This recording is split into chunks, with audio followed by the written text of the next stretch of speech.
This recipe is available in Marathi as well as English. For English, refer description below a video to see the ingredients and procedure to follow. Thank you.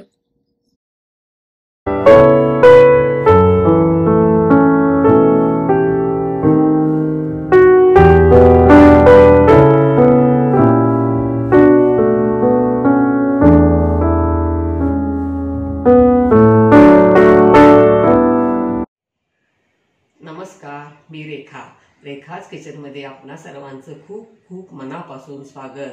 आपण बरेच पदार्थ करतो खातो, पण काही पदार्थ असे असतात की त्याच्या मागे काही भावना असतात. त्या भावना आपण प्रसादाच्या रूपाने देवाला अर्पण करतो आणि प्रसाद म्हणून आपण सेवन करतो.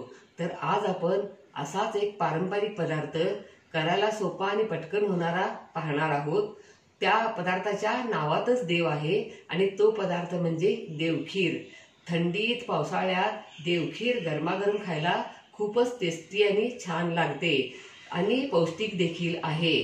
आणि आपण काही महत्त्वाच्या टिप्स देखील पाहणार आहोत. या अगोदर आपण खपली गव्हाची खीर, शेवयाची खीर, तांदळाची खीर यासारखे खिरीचे बरेच प्रकार पाहिले, पण देवखीर आपल्या सर्वांना नक्कीच आवडेल. चला तर आपण आता देवखीर करण्यासाठी लागणाऱ्या काही महत्त्वाच्या टिप्स पाहूया. डाळी खमंग भाजून मिक्सरवर पीठ करणे. जास्त प्रमाणात असतील तर गिरणीतून दळून आणणे. पीठ मळून 10 मिनिटे झाकून ठेवणे.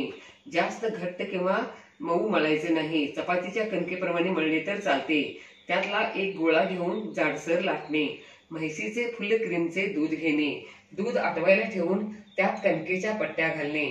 7 ते 8 मिनिटे मीडियम फ्लेमवर शिजवणे.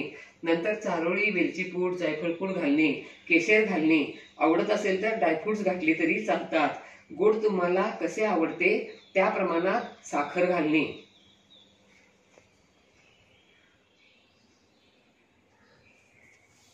चला तर आपण आता साहित्य पाहूया.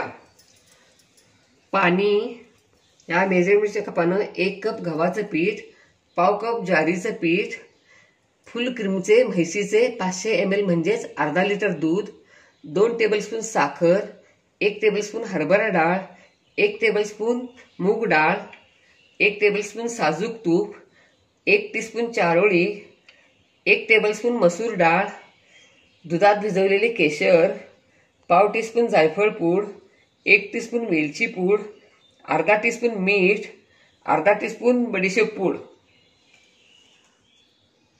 प्रथम आपण पॅन गरम करायला ठेवूया आणि डाळी भाजून घेऊया.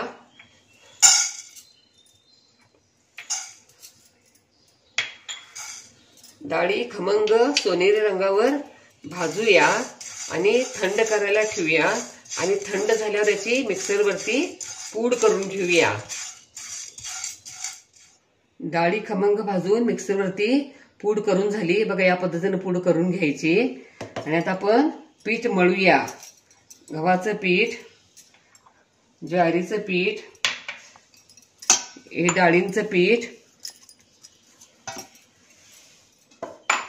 यामध्ये चवीनुसार मीठ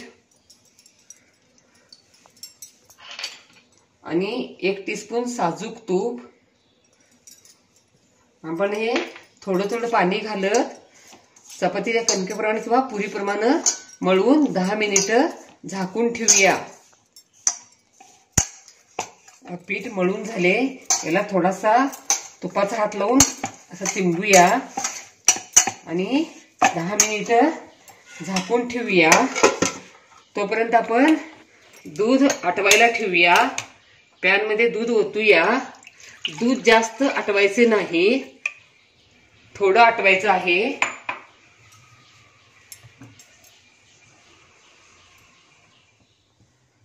दहा मिनिटं झाली. पीठ भिजलं आहे आणि दूध देखील थोडं आटलं आहे. यामध्ये साखर घालूया. गॅसची फ्लेम मीडियम टू स्लो ठेवूया. यातला एक कणकेचा गोळा घेऊया.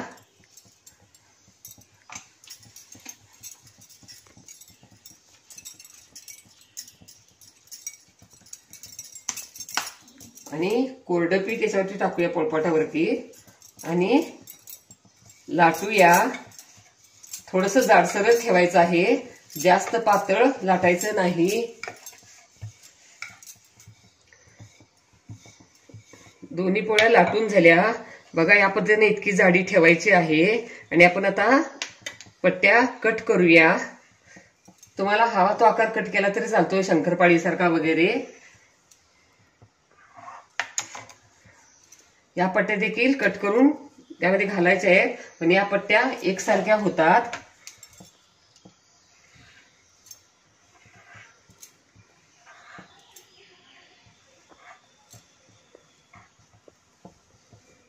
बघा, अशा आकाराच्या किंवा अशा शंकरपाळीच्या आकाराच्या अशा चकत्या कापायच्या आणि आपण आता दुधात घालूया।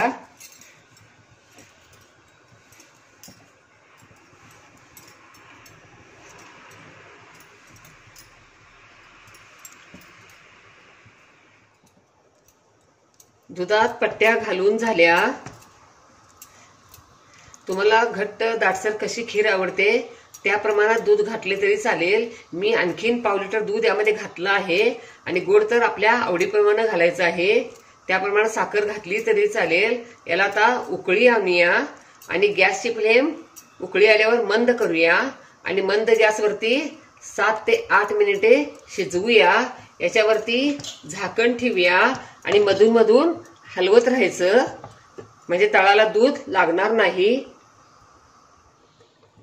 8 मिनिट झाली, खीर शिजली आहे। यामध्ये आपण आता चारोळी, वेलची पूड, बडीशेप पूड, जायफळ पूड, केशर आणि मिक्स करूया।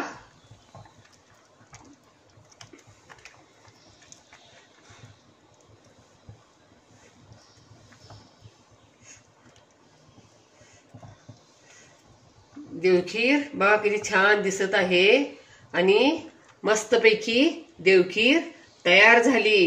वाह, क्या बात है, लाजवाब। अशा पद्धतीने पौष्टिक रुचकर देवखीर तुम्ही जरूर करून बघा, तुम्हाला नक्कीच आवडेल। लाईक आणि सबस्क्राईब करा, कमेंट बॉक्समध्ये कमेंट टाका। पुन्हा असेच भेटत राहू नवीन नवीन वेगवेगळ्या आणि छान छान रेसिपी घेऊन महत्त्वाच्या टिप्ससह। धन्यवाद। मस्त खा आणि स्वस्थ रहा आणि आपले आरोग्य उत्तम ठेवा। Don't forget to like, share, comment and subscribe. Hit the notification bell ting to get the notifications whenever we upload the new video. Stay tuned for healthy, homemade and tasty recipes every week. Thank you.